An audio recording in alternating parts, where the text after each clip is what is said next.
মাঠে একের পর এক গৌরবের কাপ লিখছে বাংলাদেশ নারী ফুটবল দল। দক্ষিণ এশিয়ায় টানা দুইবার সেরা আর প্রথমবারের মতো এশিয়ান কাপে জায়গা করে ইতিহাস গড়েছে বাংলার বাঘিনীরা।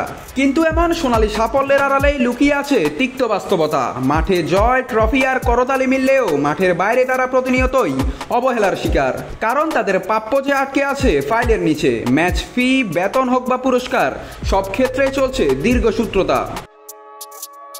2024 সালের জুন থেকে এখন পর্যন্ত 11টি আন্তর্জাতিক ম্যাচ খেলেছে বাংলাদেশ নারী ফুটবল দল। নিয়ম অনুযায়ী মাঠে নামলেই একজন ফুটবলার ম্যাচ ফি পান 10,000 টাকা, আর যারা খেলতে পারেন না তাদের জন্য বরাদ্দ 5,000। কিন্তু জাতীয় দলের একাধিক খেলোয়াড় অভিযোগ করেছেন এখনও সেই অর্থ হাতে পাননি তারা। আরও বড় প্রশ্ন ঝুলে আছে সাফ শিরোপা জয়ের পুরস্কার নিয়ে। 9 মাস আগে বাংলাদেশ ফুটবল ফেডারেশন ঘোষণা দিয়েছিল 1.5 কোটি টাকার প্রাইজ মানি দেওয়ার। কিন্তু আজও সাবিনা খাতুন, আফাইদা খন্দকার, ঋতুপর্ণা চাকমারা পাননি সেই প্রতিশ্রুত অর্থ। অথচ যুব ও ক্রীড়া মন্ত্রণালয়, Bangladesh cricket board, Bangladesh Olympic association যারা পুরস্কার ঘোষণা করেছিল তারা অনেক আগে সে অর্থ দিয়ে দিয়েছে। সবার আগে দেওয়ার কথা ছিল বাফুফের, অথচ তারাই ঘোষণা দিয়ে ঘুমিয়ে আছে।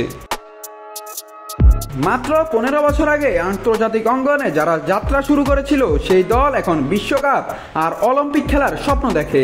কিন্তু সেই স্বপ্ন যারা দেখাচ্ছে তারা অবহেলার শিকার। তারা লড়ছে প্রাপ্য সম্মান আর স্বীকৃতির জন্য।